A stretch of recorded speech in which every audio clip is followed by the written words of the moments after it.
성도 여러분 안녕하십니까? 오늘 함께 묵상할 말씀은 마태복음 14장의 내용입니다. 먼저 23절에서 27절의 말씀을 보시겠습니다. 무리를 보내신 후에 기도하러 따로 산에 올라가시니라.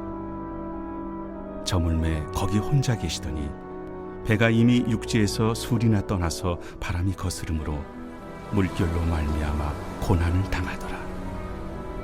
밤사경에 예수께서 바다 위로 걸어서 제자들에게 오시니 제자들이 그가 바다 위로 걸어오심을 보고 놀라 유령이라 하며 무서워하여 소리 지르거늘 예수께서 즉시 이르시되 안심하라.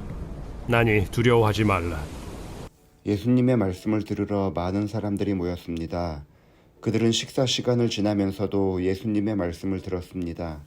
예수님께서는 물고기 2마리와 보리떡 5개로 5,000명을 먹이셨습니다.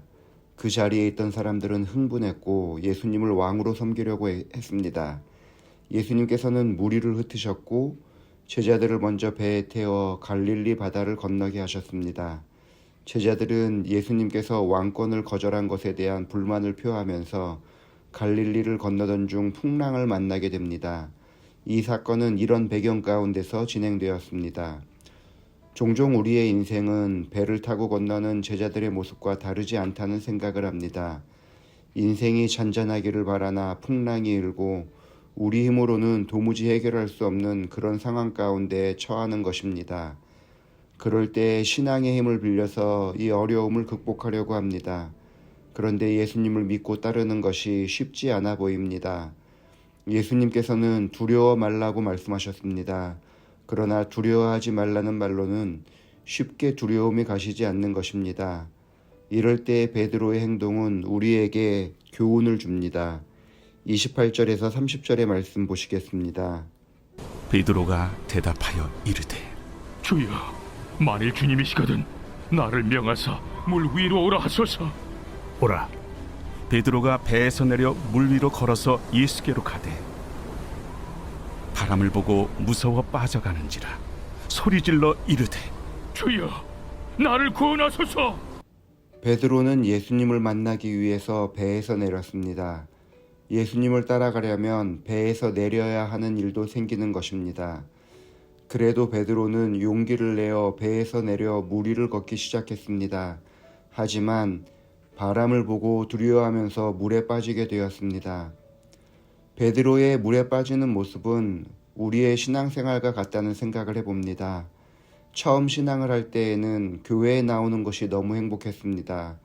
예수님을 따를 수 있다면 물 위로 뛰어내리는 것도 마다하지 않았습니다. 그런데 좀 지나면서 다른 것이 보이는 것입니다. 어느덧 파도도 높아지고 처음에 보고 뛰어내렸던 예수님의 모습도 보이지 않습니다. 베드로는 바람을 보고 무서워서 빠졌습니다. 그런데 바람은 눈에 보이는 것이 아닙니다. 바람은 예수님을 향한 시선을 가로막는 여러 상황들을 상징적으로 보여줍니다. 베드로가 예수님을 향해 나아갔는데 무엇이 그로 하여금 가로막았을까요?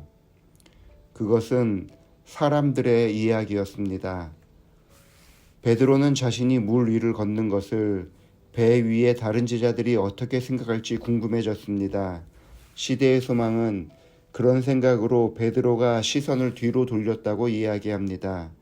자기가 물 위를 걷는 것에 대해서, 자기가 신앙생활을 하는 것에 대해서, 자기가 예수님을 따라가는 것에 대해서 다른 사람들이 어떻게 생각하는지 궁금했던 것입니다. 제자들은 베드로의 행동을 무모하다고 말했을지도 모릅니다.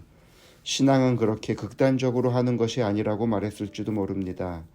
예수님만 보고 따라가는 것이 좋기는 하지만 그렇다고 배 위에서 내릴 필요는 없다고 말을 했을지도 모릅니다. 아마도 베드로를 응원하고 잘하고 있다고 격려한 사람은 없었을 것입니다. 베드로를 향한 염려와 충고의 말이 예수님만 바라보고 나가는 믿음을 꺾었을 것입니다. 이런 것들로 인해서 예수님을 향한 베드로의 시선이 끊어지면서 바로 물에 빠지게 된 것입니다.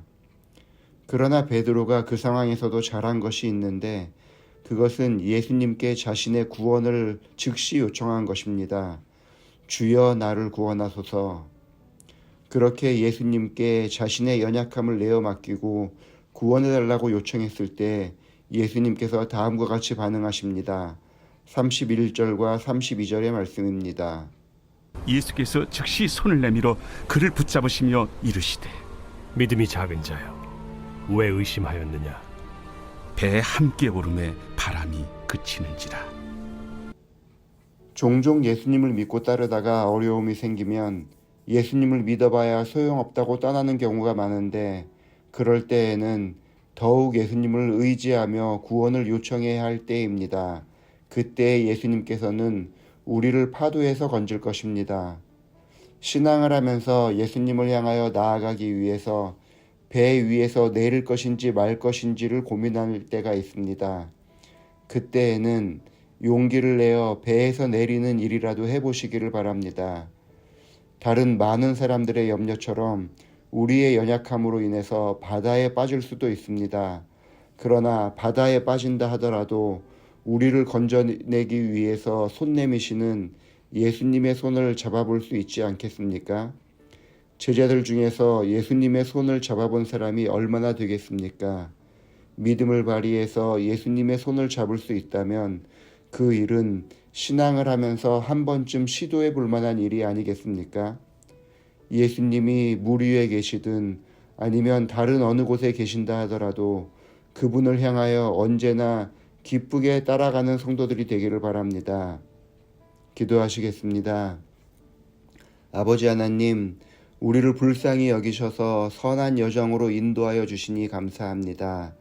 우리 인생에 폭풍우가 몰아친다 하더라도 예수님이 계신 바다 위를 걸어가는 것이 예수님이 안 계신 배 위에 있는 것보다 훨씬 안전하다는 사실을 믿고 인도하시는 대로 순종하며 따라가는 사람들 되게 하여 주옵소서.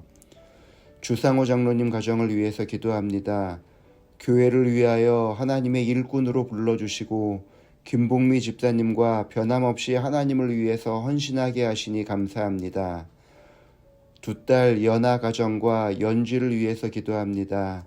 연지 양이 믿음 가운데 좋은 배우자를 만나도록 인도하여 주셔서 하나님 보시기에 아름다운 가정을 꾸리게 하여 주옵소서.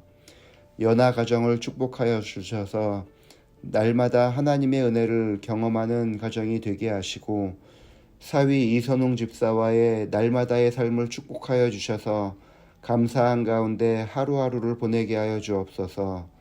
손녀 지현이와 손자 지용이가 주님 안에서 건강하게 자라나도록 도와주시고 장로님 가정의 기쁨이 될 뿐만 아니라 하나님 보시기에도 아름다운 일꾼으로 성장하게 하여 주옵소서. 예수님의 이름으로 기도합니다. 아멘.